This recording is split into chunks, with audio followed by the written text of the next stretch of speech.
توبہ پہ یقین نہ کرنا بھی ایک چیز ہے جس سے توبہ کرنی چاہیے. میں کہتی ہوں اللہ کہے گا بہت ہی آسان لے لیا نا آپ نے. نہیں، کیوں آپ اللہ کو اتنا مشکل کیوں بنا رہی ہو؟ پھر آپ کو کیا حق بنتا ہے کہ اللہ کے بارے میں آپ کہو کہ اتنی آسانی سے توبہ قبول نہیں کرے گا؟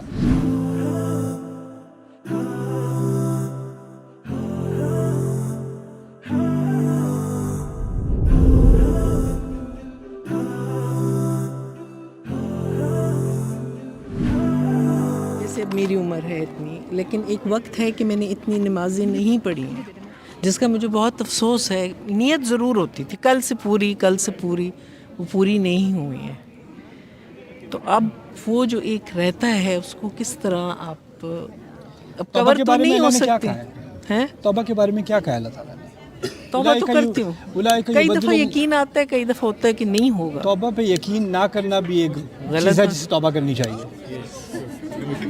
میں کہتی ہوں اللہ کہے گا بہت ہی آسان لے لیا نا آپ نے.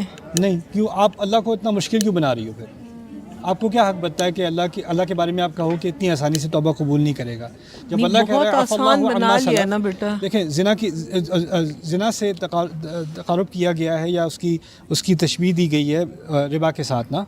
اور ربا کے معاملے میں کہہ دیا ہے عفا اللہ عما سلف، جو ہوا وہ ہوا.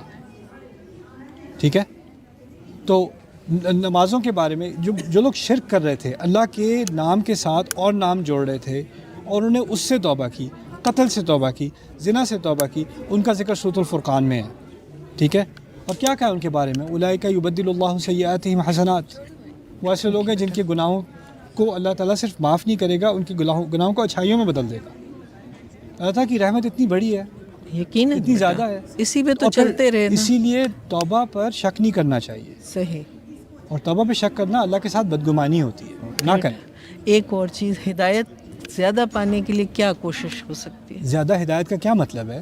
مطلب صحیح ہدایت پانے کے لیے غلط دل ہدایت ہے جیسے ابھی. دل مڑے نا، نماز کے لیے آنٹی جی، دل کھینچے، اس کے لیے دل کھینچے. اس سوال کے پیچھے نا میرے نزدیک ایک انگزائٹی ہوتی ہے کہ جو میں کر رہا ہوں یا کر رہی ہوں وہ کافی نہیں ہے. جی ایسا. اور میں جو ہوں وہ ہر طریقے سے ناقص ہوں. اپنے اوپر زیادہ ہم زیادتی کرتے ہیں. اللہ تعالیٰ کی فرما برداری جو کر رہا ہے نا، اللہ تعالیٰ کے احکام کو مان رہا ہے، تو اللہ تعالیٰ کہہ رہے ہیں لا یلدکم من اعمالکم شیئا، تمہارے اعمال میں سے کچھ بھی نہیں لے گا وہ. کچھ چیزوں میں اللہ تعالیٰ ہمیں تسلی دیتا ہے اور ہم اپنے آپ سے تسلی چھین لیتے ہیں. ہم بے چینی میں رہنا چاہتے ہیں، ہم سمجھتے ہیں بے چینی میں ہی اصل ایمان ہے. صحیح. لیکن یہ دین جو ہے نا، الا بذکر اللہ تطمئن القلوب، اللہ کے ذکر سے دلوں کو اطمینان آتا ہے. اور میں یہ بھی بات کہتا ہوں کہ اگر آپ کے پاس کوئی آئے اور کہے کہ میں نے بڑے گناہ کیے ہیں، میں توبہ کرنا چاہتی ہوں، رائٹ، آپ کیا کہو گی اس سے؟ آپ کہو گی توبہ کرو، اللہ معاف کرے گا. آپ اس کو تسلی دو گی، یعنی آپ اس کو تسلی دینے میں جلدی کرو گی لیکن اپنے آپ کو نہیں. ٹھیک ہے نا؟ نہیں، آپ اپنے آپ کو اس نظر سے نہیں دیکھتی جس نظر سے آپ کسی اور کو دیکھتی ہو. کیونکہ ہماری سوسائٹی میں ایک تو ایک روحانی مسئلہ ہے، ایک نفسیاتی مسئلہ بھی ہے. نفسیاتی مسئلہ یہ ہے کہ بچپن سے نا ہمیں ہر چیز کے بارے میں گلٹ کیا جا رہا ہے. تم نے یہ غلط کیا، یہ غلط کیا، یہ غلط کیا، اللہ تمہیں کبھی معاف نہیں کرے گا، ایسا کرے گا، ایسا ہوگا، ویسا ہوگا. فلانے نے تو اتنی نمازیں پڑھی، پھر بھی پتہ نہیں اللہ قبول کرے گا کہ نہیں، اور یہ پھر بھی اللہ قبول کرے گا کہ نہیں، پھر بھی اللہ خوش ہے کہ نہیں. یہ بار بار اللہ کے بارے میں جو بدگمانی ہے نا، یہ ہمارے کلچر کا حصہ بن گئی ہے اور اس وجہ سے ہماری روحانیت پہ بھی اثر پڑا ہے. اللہ تعالیٰ کے بعد انا عند ظن عبدی بھی، جیسا میرا بندہ میرے بارے میں سوچتا ہے میں ویسا ہوں. میرا رب معاف کرنے والا ہے، میرا رب دروازے کھولنے والا ہے.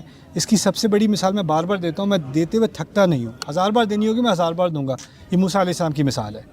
موسیٰ علیہ السلام سے قتل ہوا تھا، نبی نہیں تھے ابھی، نبی پہاڑ پر جا کر ہوئے ہیں، وہ طور پر جا کر ہوئے ہیں. اس سے پہلے کی بات ہے، یعنی وہ ایک عام مسلمان ہے اس وقت، ہے نا، اور ان سے غلطی سے قتل ہوا ہے. قتل ہوا ہے تو کیا کیا انہوں نے؟ فوراً استغفار کی ہے. ٹھیک ہے نا؟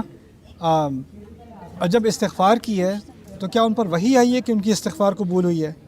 نہیں، وہ تو ابھی ہو نہیں سکتا کیونکہ ابھی وہ کیا نہیں ہے، ابھی وہ نبی نہیں ہے. اور فوراً سورۃ القصص میں اگلے الفاظ آتے ہیں، ربی بما انعمت علیہ فلن اکون ظہیرا للمجرمین. میرے رب جو انعام تو نے مجھ پر ابھی کیا ہے اس کی وجہ سے میں آئندہ کبھی مجرموں کی حمایت نہیں کروں گا. کیا انعام کیا تھا اللہ تعالیٰ نے ان کے اوپر؟ ان کو صلاحیت دی تھی استغفار کرنے کی. یعنی استغفار کرنے کی نعمت جس کو مل جائے نا، اس کو اعتماد ہونا چاہیے کہ اللہ تعالیٰ نے اس کی استغفار قبول کر لی. ان اللہ غفور الرحیم.